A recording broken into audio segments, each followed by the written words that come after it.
Hello, my name is Dave and I am a man and I am a verbal processor and I am a written processor. So I share all of that with you because what I'd like to do to honor upcoming Valentine's Day and honor all the men and women on this joyous occasion is I wanted to talk about a topic that most men don't particularly like talking about because it's very emotional.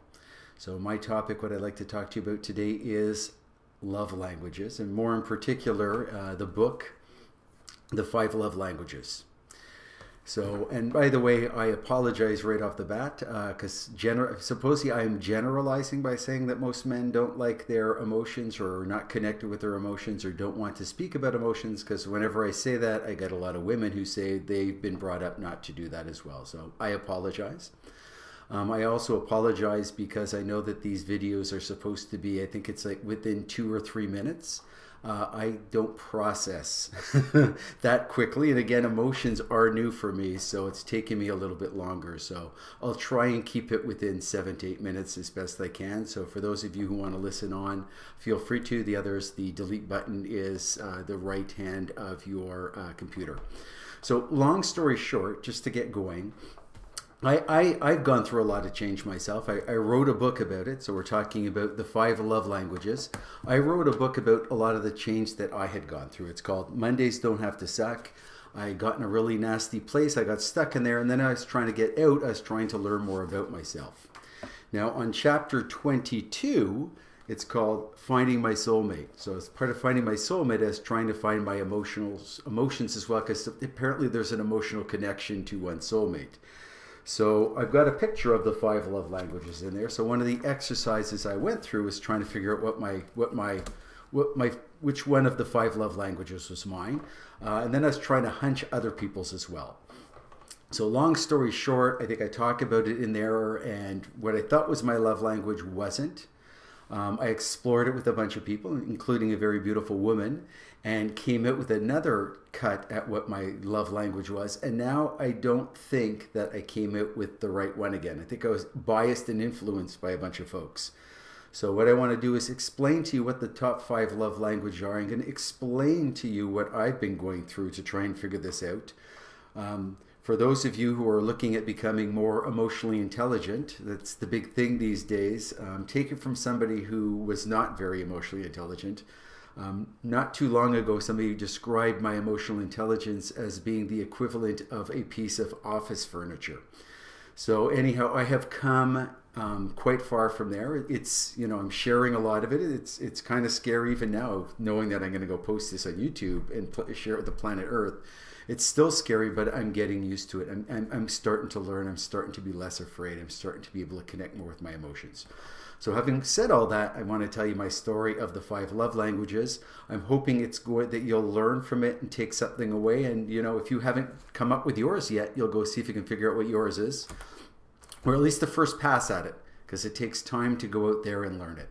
So without further ado, here are the five, for those of you who don't know what they are. One is words of affirmation.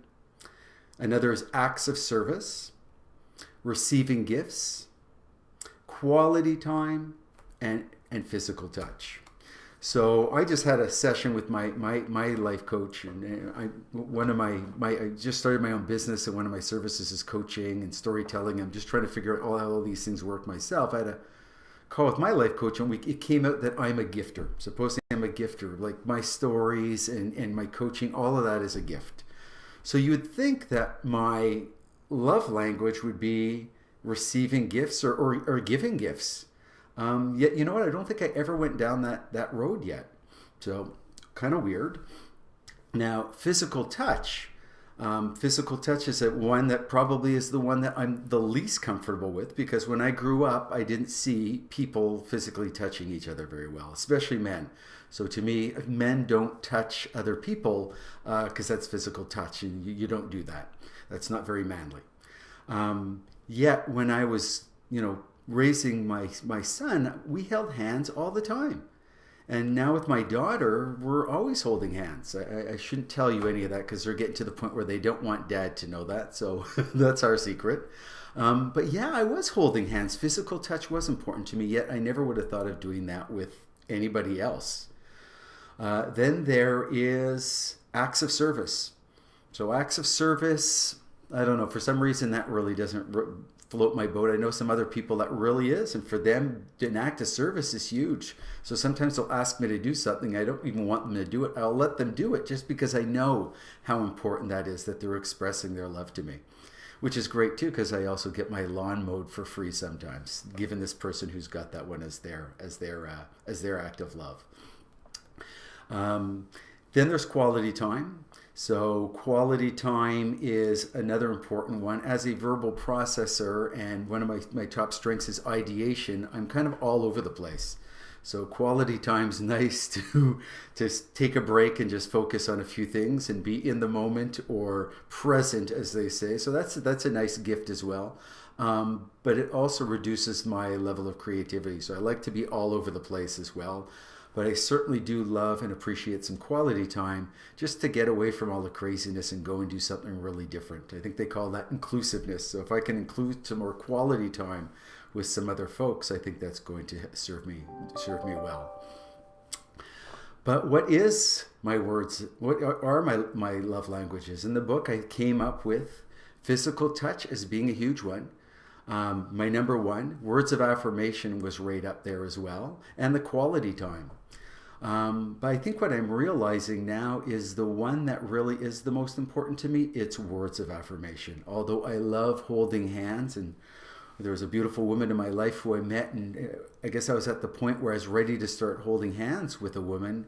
We were holding hands all the time, and that was just fantastic. And I think that might have biased me a little bit to think that that one was higher up the scale than the words of affirmation. And it's only been recently where I've had a competition with some friends of mine to see if they could figure out what my favorite movie was.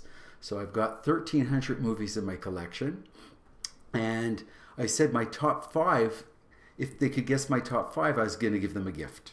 I was going to give them, I think one of them was a copy of my book for free, an autographed copy of my book. If she could guess what my top five movies were, and the only hint was they were love stories, they were romance stories. Long story short, she wasn't able to figure it out. Finally, I felt badly for her and I gave her a copy of my book. I've got the challenge out to somebody else right now as well. I'm buying them dinner if they can figure it out. So I'm not going to say what they are, because then I can't play this game anymore. And I like having fun. I like this game. But the three movies, and now I'm narrowing it down to a top three, because I figure that could be even a little easier to guess them. So they are top three. They really are three movies that are my favorite movies out of my 1,300. And I think that they're love stories. And I feel that because of what the men are saying to the women in those movies. The words of affirmation, it's so powerful. Like, I'm almost, holy cow, what do you go out with that guy, or I'm going to.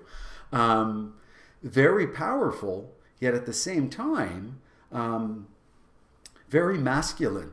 Like, I wouldn't mess with any of these three guys at any time like they are doing. And if you don't like violent movies and violence in movies, you're probably not going to want to see these movies, because they're extremely violent.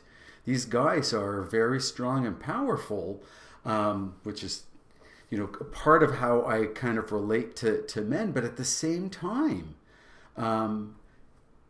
they are able to open up emotionally, especially if the women that they are so passionate about, and the way they connect with them. The passion that they show is also the passion that brings them to do some of the other things that they're doing in their lives.